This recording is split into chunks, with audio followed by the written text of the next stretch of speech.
Bab 944. Saat ini, Yuda berdiri di luar pintu dengan suasana hati yang sangat rumit. Dia tahu jelas alasan Raja Bakir bertindak demikian. Meskipun tubuhnya sudah tidak sehat, dia masih bersedia mengorbankan dirinya agar Ratu dapat berkuasa. Raja Bakir bahkan tidak membiarkan hari-hari terakhirnya berlalu dengan tenang. Yuda menghela napas, lalu memberi hormat yang mendalam sembari menatap pintu ruang kerja yang tertutup. Namun, masih ada perasaan rumit di dalam hatinya. Pria itu pun bergumam, "Ayah, bagaimana seharusnya aku memilih?" Sebelum ayahnya meninggal, dia meminta Yuda untuk melindungi kerajaan Nuala dengan segala cara. Apabila ayahnya masih hidup, dia pasti akan menyetujui permintaan Raja Bakir tanpa ragu-ragu. Bahkan, tanpa permohonan Raja Bakir, ayahnya pasti tetap akan melindungi kerajaan Nuala. Hanya saja, masih ada belenggu dalam hati Yuda. Terlepas dari seberapa tulus permintaan maaf Raja Bakir hari ini, Yuda masih belum bisa memaafkannya sepenuhnya. Apalagi, Yuda tahu bahwa Raja Bakir bertindak seperti ini demi kerajaan Nuala dan Ratu. Permintaan maafnya memang tulus, tetapi juga diselimuti kepura-puraan. Ini adalah taktik seorang penguasa. Yuda kembali berkata, "Aku mengira bahwa Raja Bakir akan benar-benar sadar suatu hari nanti. Ternyata, aku sudah terlalu berharap. Sebagai seorang raja, begitu mewarisi tahta, pasti akan ada perubahan dalam mentalnya. Kecuali untuk kepentingan kerajaan yang mutlak. Kalau enggak, bagaimana mungkin dia akan tergerak?" Kemudian, Yuda melanjutkan, "Raja memang ditakdirkan untuk menyendiri dan dingin. Dia bisa melakukan ini, sebenarnya sudah melampaui harapanku. Aku memang dimanfaatkan olehnya, tapi sebenarnya dia benar-benar sudah berusaha." Yuda memahaminya dengan sangat jelas. Apapun yang dikatakan oleh Raja Bakir, Yuda tetap mampu menebak isi hatinya. Dia sangat cerdas, begitu pula dengan Raja Bakir. Justru karena dia terlalu cerdas, dia sebenarnya mampu menebak semua rencana Raja Bakir. Pada saat yang sama, Raja Bakir juga berpikiran yang sama. Lantaran Yuda terlalu cerdas, dia pun membuat pengorbanan terbesarnya. Seperti yang dikatakan Yuda, jika bukan karena terpaksa oleh keadaan, tak peduli apapun yang terjadi, Raja Bakir tidak akan mengucapkan kata-kata seperti ini. Saat ini, Raja Bakir duduk di lantai dan memuntahkan darah, tetapi matanya malah berbinar-binar. Dia bergumam, "Bagaimanapun, Yuda sudah setuju. Aku memang nggak tulus, tapi demi Ratu, aku hanya bisa melakukan ini. Tapi, aku nggak berbohong akan satu hal. Aku benar-benar menyesal. Membunuh Dirga adalah hal paling disesali Raja Bakir sepanjang hidupnya. Apabila bisa memutar ulang waktu, dia tidak akan mengulanginya. Namun, tidak ada gunanya menyesal dalam hidup ini. Sebab, dia memang telah membunuh Dirga." Kini, Raja Bakir terbaring di lantai dan tampak sangat lelah. Pada saat ini, Hatuan berlari masuk dengan panik. Dalam situasi yang panik itu, Raja Bakir mendengar panggilan untuk tabib. Lambat laun, dia pun memejamkan mata dan jatuh pingsan. Sebelum itu, dia membatin, mungkin ini yang dinamakan kematian. Saat ini, di dalam kamar tidur Raja Bakir. Bab 945. Raja Bakir terbaring di ranjang dengan wajah yang sangat pucat, seolah-olah bisa dijemput ajal kapanpun. Saat ini, para selirnya sangat sedih dan berlutut di lantai sambil menangis dengan terisak-isak. Sementara itu, tabib di samping tampak mengernyit dan tengah memeriksa denyut nadi Raja Bakir. Mata Jihan juga tampak memerah. Dia memandang cemas ke arah Raja Bakir yang terbaring di ranjang. Ketika tabib menarik kembali tangannya dengan ekspresi yang sangat gelisah, Jihan segera mendekat dan bertanya dengan khawatir, "Tabib, bagaimana kondisi yang mulia sekarang?" Ekspresi tabib tampak sangat serius. Dia agak menggeleng dan menghela napas perlahan, lalu berkata dengan serius, "Kondisi yang mulia sangat buruk. Penyakitnya sangat serius, mungkin waktunya sudah tidak lama lagi." Begitu para selir mendengar ini, tangisan mereka pun makin keras. Beberapa bahkan langsung pingsan di tempat karena tidak mampu menahan pukulan berat ini. Sementara itu, Jihan juga sulit mempercayai hal ini. Dia bertanya sambil menangis terseduh-seduh, "Apakah nggak ada cara untuk mengobati Yang Mulia?" Tabib menggelengkan kepala dan menjawab dengan serius, "Kesehatan Yang Mulia memang sangat buruk belakangan ini. Selain itu, dia juga meminum banyak anggur sehingga itu sangat merusak tubuhnya." Di dalam kamar, kini hanya terdengar suara helaan napas ringan tabib dan tangisan para selir. Di luar, para menteri utama juga berlutut dengan sangat sedih. Saat ini, Raja Bakir perlahan membuka mata. Dia terlihat sangat lesu dan lemah. Begitu melihat Raja Bakir bangun, Jihan tampak terkejut dan gembira pada saat bersamaan. Kemudian, dia pun berkata, "Yang Mulia, Anda sudah sadar." "Baguslah." Jihan langsung mendekati ranjang, lalu meraih tangan Raja Bakir dan berkata sambil menangis, "Yang mulia." Wanita itu ingin mengatakan sesuatu, tetapi tidak tahu apa yang harus dikatakan. Pada akhirnya, Jihan hanya bisa menangis tanpa suara. Saat ini, Raja Bakir mengangkat tangannya yang lemah, lalu melambaikannya dan berkata dengan lesu, "Cukup ratu yang merawatku di sini. Sisanya boleh pergi." Meskipun selir-selirnya merasa enggan, mereka tetap patuh dan meninggalkan kamar sesuai perintah Raja Bakir. Tabib juga meninggalkan kamar. Saat ini, hanya tersisa Raja Bakir dan Jihan di sana. Sambil berlinang air mata, Jihan berkata dengan terisak-isak, "Yang mulia, ini semua karena ketidakmampuan hamba. Hamba yang tidak merawat tubuh Anda dengan baik." Sementara itu, Raja Bakir batuk dan berkata dengan suara rendah, "Ratu, kamu nggak perlu menyalahkan diri sendiri. Aku tahu sendiri bagaimana kondisi tubuhku. Yuda akan memimpin pasukan kerajaan. Dia akan melindungimu sepenuhnya. Setelah aku meninggal, kamu bisa mengambil alih pemerintahan dengan lancar di bawah bantuannya."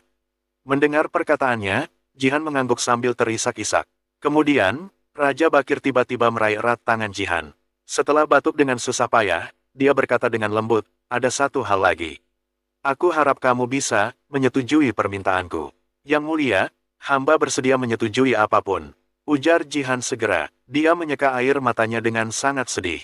Namun, dia tetap berusaha tegar untuk tidak membiarkan air matanya mengalir. Raja Bakir pun berkata, "Aku memiliki 5 anak. Mereka semua adalah anak kesayanganku. Aku nggak ingin satu pun dari mereka kehilangan nyawa. Kalau semua selir yang tersisa di istana ingin pergi, biarkan mereka pergi saja. Kalau nggak ingin pergi, biarkan mereka tinggal di istana dan tolong jaga mereka baik-baik." Mata Jihan sudah berlinang air mata.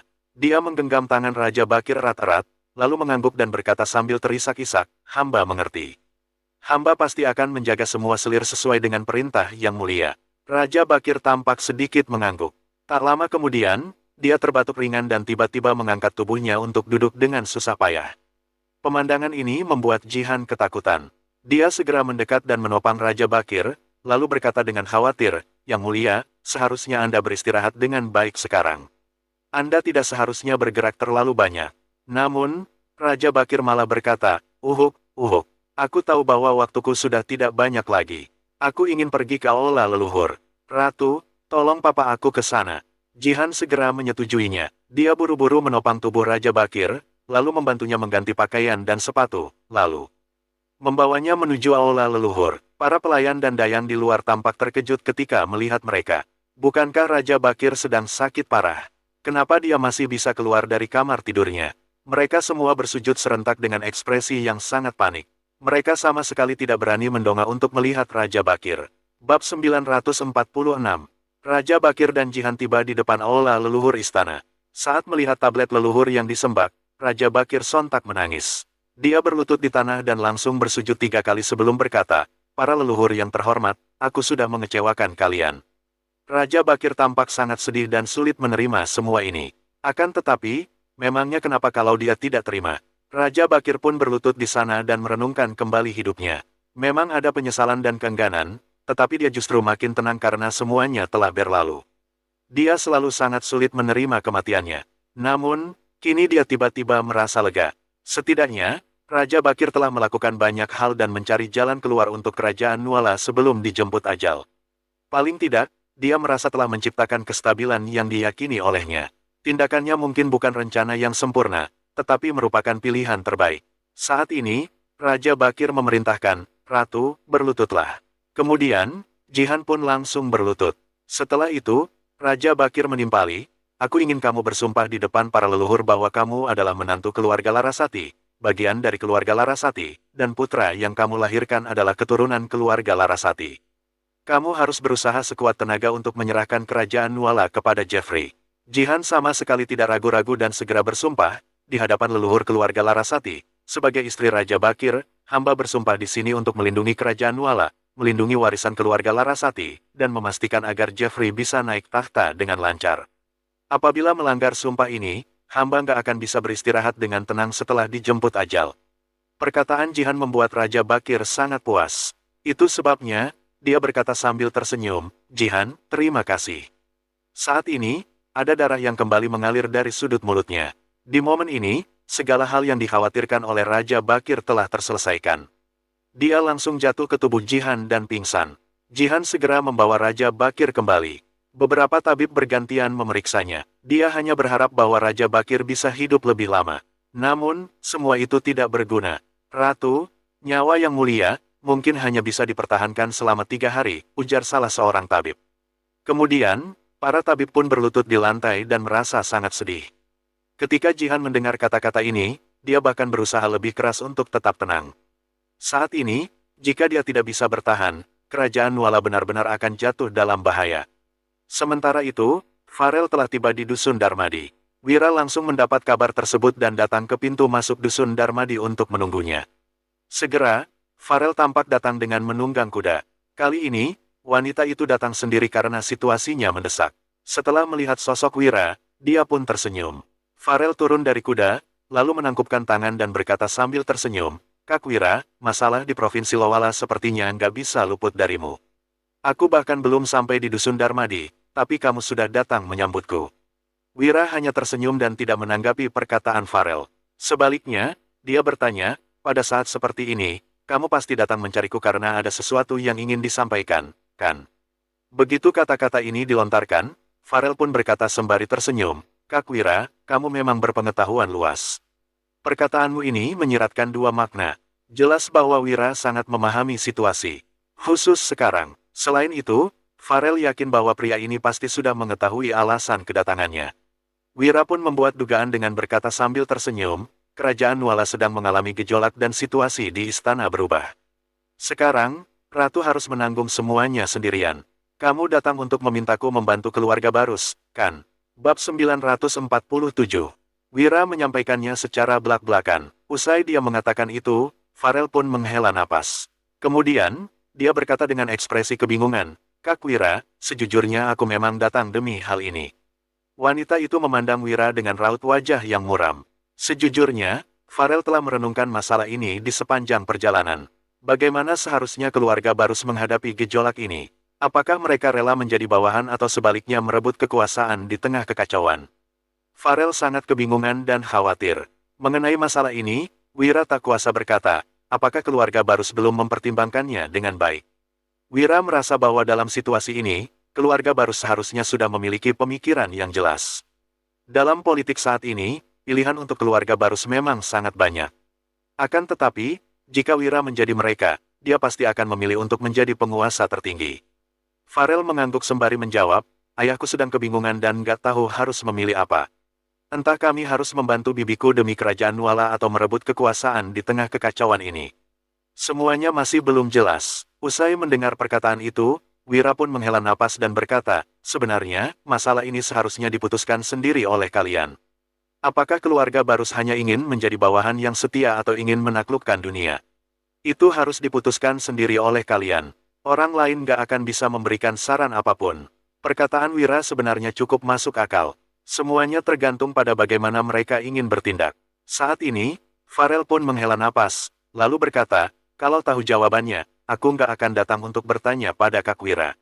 Wira pun memandang Farel. Setelah sekian lama, dia baru berkata, "Kalau aku adalah bagian dari keluarga Barus, aku tentu akan memilih jalan menuju penguasaan tertinggi.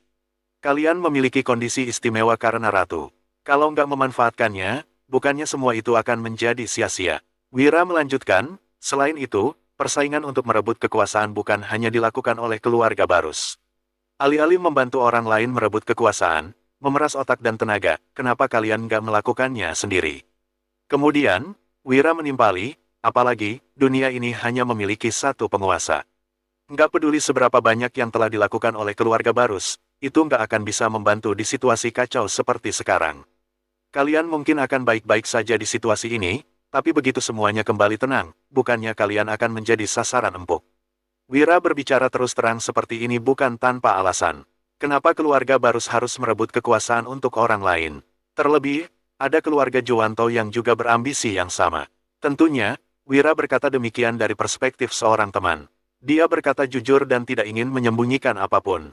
Apabila melihat situasi ini dari sudut pandang orang luar, Wira tentu berharap keluarga Barus dapat membantu dan mendukung Ratu.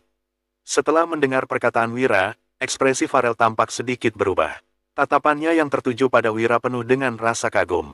Dia bukan mengagumi pemikiran Wira, melainkan keberanian dan tekad dalam perkataannya ini. Perlu diketahui bahwa Farel dan ayahnya bahkan belum membuat keputusan, tetapi Wira sudah memutuskannya dengan tegas. Pria ini memang lugas. Tak lama kemudian, Farel berkata sambil tersenyum, "Kak Wira, kamu memang luar biasa. Hanya saja, meskipun keluarga Barus bisa merebut kekuasaan, sepertinya nggak akan semudah itu." Wira tertegun sejenak. Dia yang kebingungan pun bertanya, "Kenapa? Ratu adalah anggota keluarga Barus. Dalam hal ini, keluarga Barus memiliki peluang terbaik."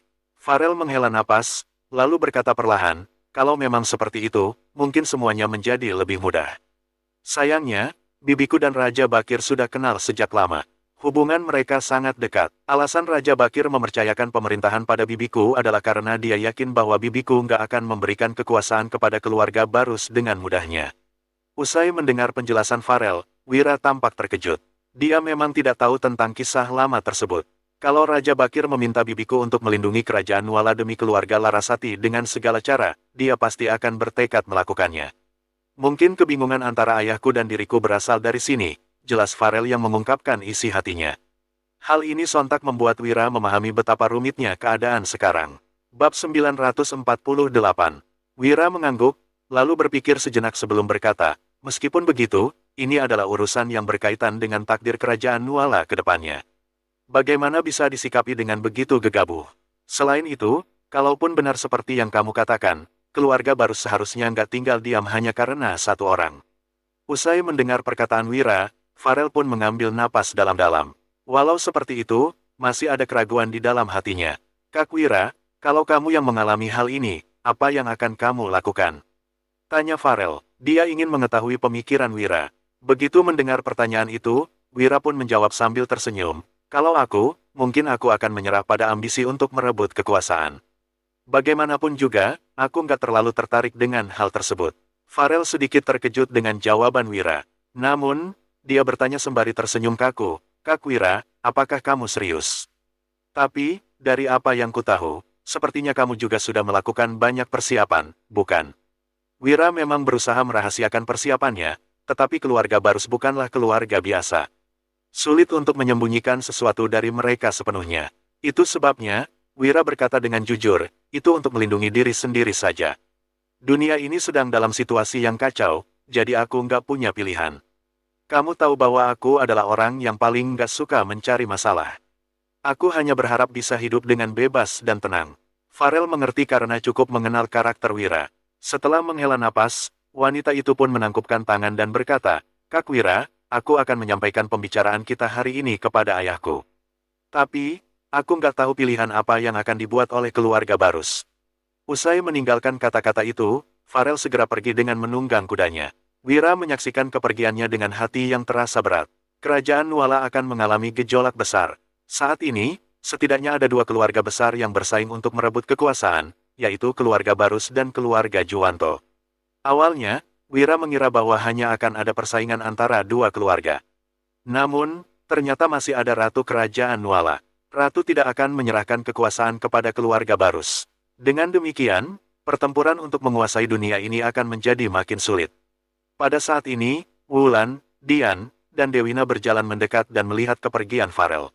Mereka telah mendengar pembicaraan sebelumnya dan merasa sangat khawatir sekarang. Wulan sontak berkata, "Sayang, sepertinya kerajaan Nuala benar-benar akan mengalami gejolak besar.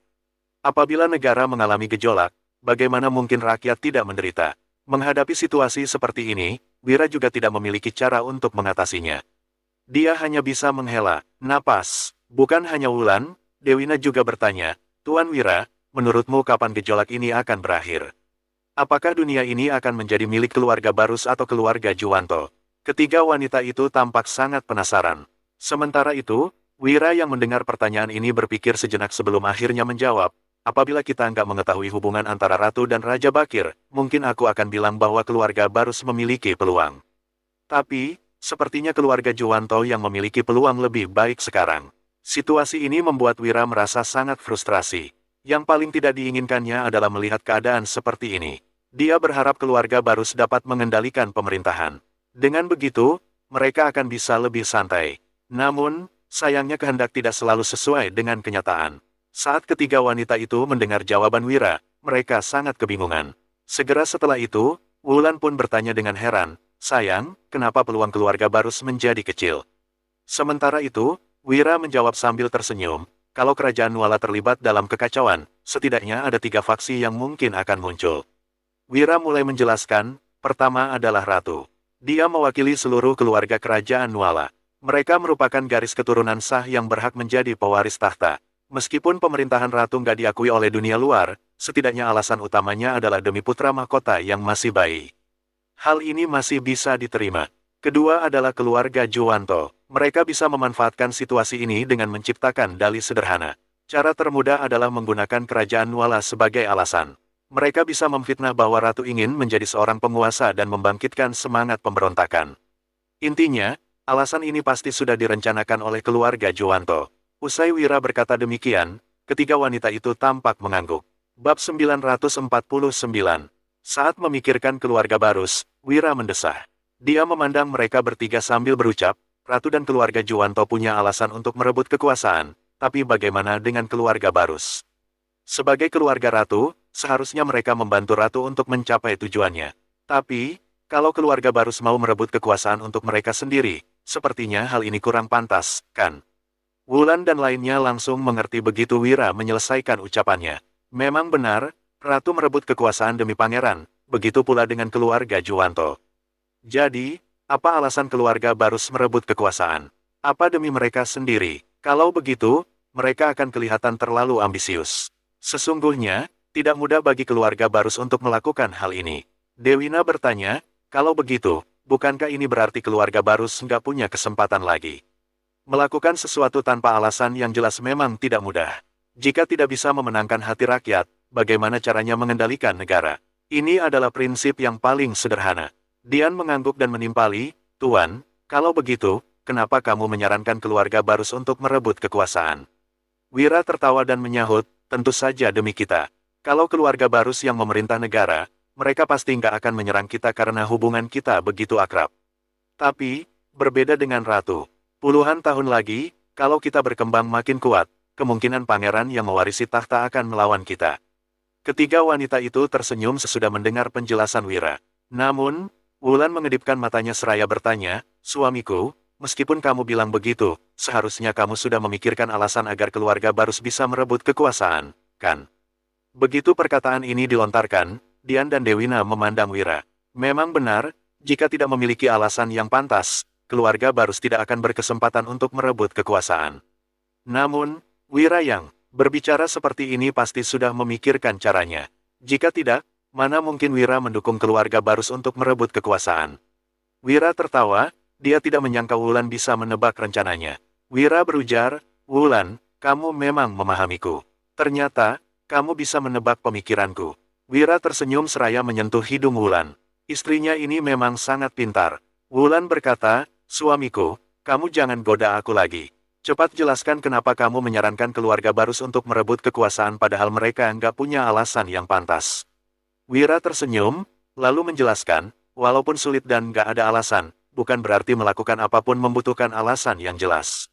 Dalam situasi yang kacau, pasti banyak orang akan memanfaatkan kesempatan untuk mengambil keuntungan. Begitu situasi di kerajaan Nuala menjadi kacau balau, takutnya banyak pihak yang mengincar posisi raja. Jadi, nggak ada yang salah lagi kalau keluarga Barus bertindak.